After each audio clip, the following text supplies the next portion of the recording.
Hello, welcome back to Malicious Compliance Stories. We have another 3 stories for you today. You want me to wear this shirt?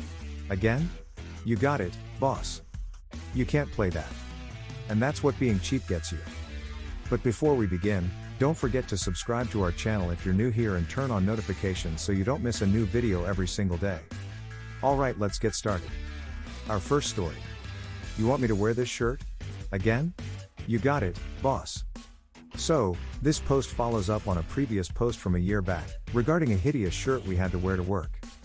You can read that post here. I think it's pretty cool. And if I have to recap, this post will be too long. Socially and politically, our work environment is a mean girls club. I work at a secondary education institution on the support team. For stupid reasons, a hideous shirt that one of the support staff was wearing one day became our mandatory Monday shirt. Cue this week, it's photo week. We are taking group photos of all the staff, learners, and various teams and committees. These are all going to be in the annual magazine, which is quite a big deal. All staff were informed that they could wear whatever they wished, as long as it lined up with the color palette of the magazine. This was shared with everyone. They actually chose really pretty shades of pink, peach, mauve, and sky blue. The support team was really happy we could skip the ghastly shirt. Until we couldn't. Last Thursday, it was communicated to us that we would wear the monstrosity. Of the whole institution, our group would be the only one that looked like shit. The next day, Friday, I was at the hairdresser, and inspiration struck. I already have a short pixie cut that I dyed ultraviolet, basically very dark brown with a purple sheen. I revealed my plans to my stylist, and she loved them. After my haircut, I went shopping. Now, one of the things touted as an advantage of the ugly shirt was the array of colors it contained and how versatile it was, as you can wear it with so many colors. I just don't think you were meant to wear all the colors together at once. In my previous post, I ruined the photo when the sleeveless shirt unexpectedly revealed the tattoos on my left arm and shoulder. So, I knew this year they would strategically place me with my right side facing forward. I know how they compose and space these photos by now. I've been here too long. So, imagine their surprise when I pitch up with an asymmetrical pixie cut long bang sweeping to the left, regular sideburns to the left. And the right side was shaved in a buzz cut. All are colored bright purple. Seriously, when I'm facing that way, I look different. So, they try to subtly hide me in the middle, at the back, slightly behind the person to my left, to hide those pesky tattoos. Because if I'm facing forward, I look sufficiently professional. But I'm wearing killer platform heels, something I haven't done in 10 years, which makes me almost a hand taller than everyone else. I politely declined their request to take my shoes off. So, I have to sit in the front.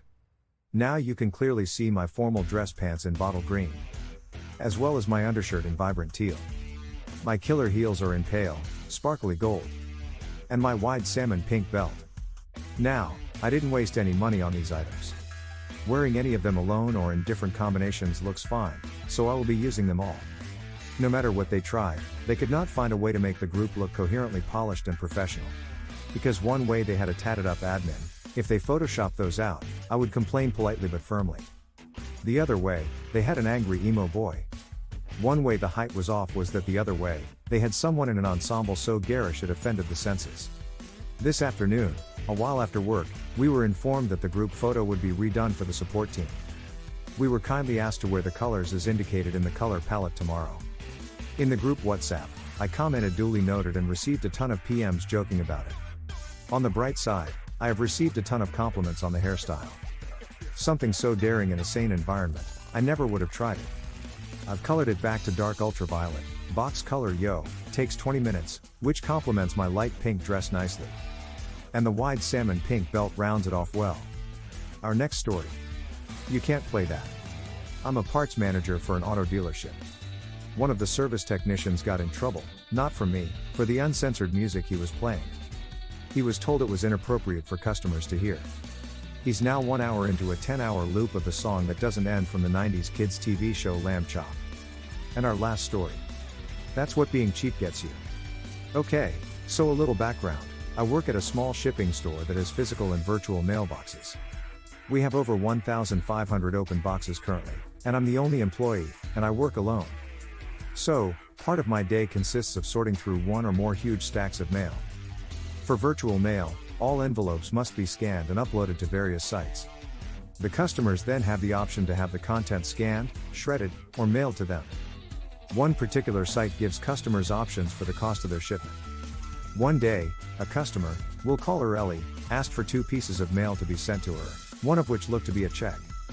Unfortunately, she chose the cheapest option, 90 cents. So, like I usually do in such circumstances, I sent them priority mail, $9.94, so she could have tracking. I wanted to ensure she got it in a timely manner, and it's something I do often. Well, she saw the charge and immediately contacted the store via email, which my boss read. Of course, my boss and I both explained why I did it that way, but of course she complained. We then explained that even if I had sent it another way, it would have cost more than 99 cents anyway, as she had to pay for an envelope. She got mad and insisted we no longer send the mail priority. Okay, fine, I'll give her the same treatment I give to the people who aren't getting checks. So, the next time she requested her mail sent, 90-cent option again, I printed out the cheapest label, $1.90, and slapped it on the check and sent it out. Another angry email. She did not like that it was not put in a separate concealed envelope. We again explained to her that we were trying to keep the cost as close to the quoted price as possible. This, of course, made her angrier, but she no longer complains about the price. Because we are a third party to the virtual mail carrier, we have no say or control over the price they quote. We have a bonus story today. Respect me and call me Pastor. I have a close relationship with my former boss and pastor. Sometimes when I am in conversation, I can struggle to recall someone's name or be at a loss for the next words. I remembered having some work conversations with my boss. Along the way, I sincerely forgot to say her name. It triggered her. Perhaps she had personal insecurities and was afraid the church would lose respect for her. She demanded I respect her and call her by her pastoral title. The conversation left a bad taste. Malicious compliance ensues. Since then, I have been addressing her full name with a title for every single conversation. Hi, Pastor first name, second name, can I get your attention to check the files? Hi, Pastor first name, second name, would you like to join us for lunch? Honestly, it sounded obnoxious and pretentious. After a while, she nervously told me I didn't have to call her by her full name, which gave me the opportunity to remind her that I was showing my respect. Sadly, by complying maliciously to show respect, I slowly lost respect to those that demand it.